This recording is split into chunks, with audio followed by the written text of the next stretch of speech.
এখন বানাচ্ছি মাছের এই তেল পোঁটা দিয়ে একটা সবজি দিয়ে মিক্সড তরকারি। তার জন্য প্রথমে আলুগুলোকে ভেজে নেব। আলুগুলোকে লাল করে ভেজে নিচ্ছি। আর আমি সঙ্গে নিচ্ছি পেঁয়াজ, আদা, রসুন, বরবটি আর পটলের দানাগুলোকে ছাড়িয়ে কেটে নিয়েছি। এছাড়া আপনারা এতে আপনাদের পছন্দের মতো সবজি দিতে পারেন, বেগুন বা কুমড়ো এর মধ্যে দিয়ে বানাতে পারেন, খুব সুন্দর সুস্বাদু তরকারিটা হয়। আলুগুলো লাল করে ভেজে নিলাম। এবার একটু জিরে আর তেজপাতা ফোড়ন দিলাম। পেঁয়াজগুলোর মধ্যে একটু নুন দিয়ে দিচ্ছি, দিয়ে ভেজে নেব। পেঁয়াজটা একটু তাড়াতাড়ি ভাজা হয়ে যাবে। পেঁয়াজটা ভাজা হয়ে গেছে, এবার দিয়ে দিলাম আদা রসুন। আদা রসুনকে আমি গ্রেট করে নিয়েছি, আপনারা চাইলে বেটেও দিতে পারেন। এবার এতে দিয়ে দিচ্ছি কিছু গুঁড়ো মশলা।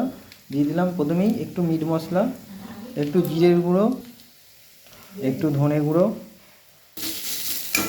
একটু হলুদ, ঝাল পরিমাণ মতো আপনারা যতটা খেতে পছন্দ করেন। মশলাটা ভাজার পর দিয়ে দেবো মাছের তেলটা।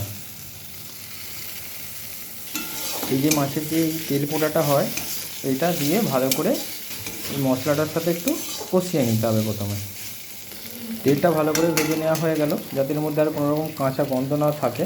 এর মধ্যে আমি এবার পটল আর বিন কড়াইগুলো ঢেলে দিলাম, দিয়ে একসাথে একটু এই সবজিগুলোকে ভেজে নেব।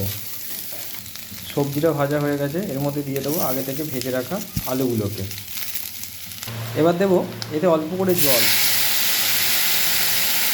যে আলুটা সেদ্ধ হবে এতটা পরিমাণ মতো জল দিতে হবে। এই তরকারিটা কোনো জুস থাকবে না, ঠিক আছে?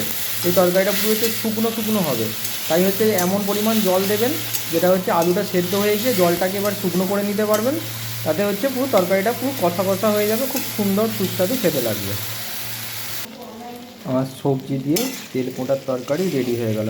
এবার জাস্ট গরম ভাতে সাটা খেয়ে নেব।